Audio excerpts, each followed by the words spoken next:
আপনি কি বেকার? চাকরি খুঁজছেন? তাহলে আজকের ভিডিওটা আপনার জন্য। ওয়েট, তার আগে যাচাই করে নেওয়া যাক আপনি সত্যি সত্যি বেকার কিনা।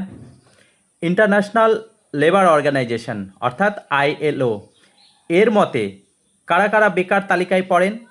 এক, যারা গত 30 দিন ধরে সক্রিয়ভাবে চাকরি খুঁজেছেন অথচ পাননি, তারা বেকার। দুই, গত 7 দিনে আপনি যদি 1 ঘন্টার জন্য কোনো আয় বা লাভের মুখ দেখেননি, তাহলেও আপনি বেকার। এইভাবে আইএলও বেকারত্ব নির্ধারণ করে থাকে। যারা গৃহকর্মী তারা বেকার তালিকায় পড়ে না। যারা চাকরি জীবন থেকে অবসর নিয়েছেন তাদেরকেও বেকার তালিকায় রাখা হয় না। আর যারা চাকরি খোঁজা ছেড়ে দিয়েছেন হতাশ হয়ে, তারাও কিন্তু বেকার তালিকায় পড়েই না। আসলে কোনো দেশের বেকারত্ব নির্ধারণ করা হয় সে দেশের শ্রম শক্তি দিয়ে। শ্রম শক্তি কী জিনিস?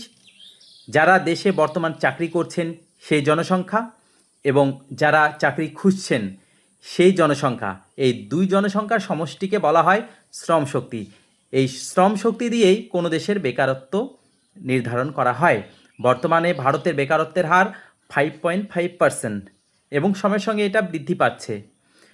সবচেয়ে বেশি বেকারত্বের হার দেখা যায় আফ্রিকান কান্ট্রিগুলিতে, যেখানে বেকারত্বের হার 30 থেকে 34% পর্যন্ত। আমাদের দেশে বেকারত্বের হার বৃদ্ধির কারণগুলি কী কী?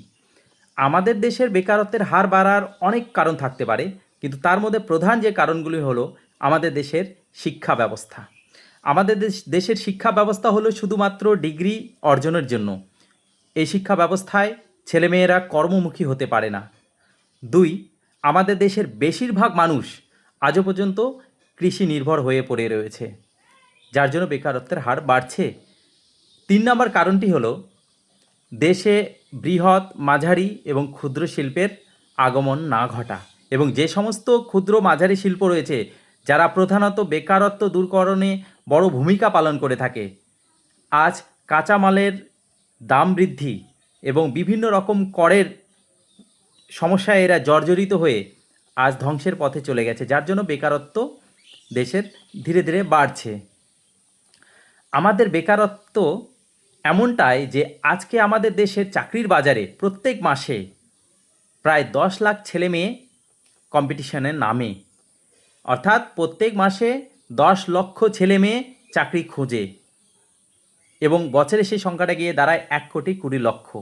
এটা বিশ্বব্যাংক এবং আইএলওর রিপোর্টে স্পষ্টই বলা রয়েছে। আপনার কি মনে হয় এ বেকারত্ব কিভাবে দূর করা যেতে পারে এবং কি কি পদক্ষেপ আমাদের সরকার নিতে পারে? অবশ্যই কমেন্টে জানান।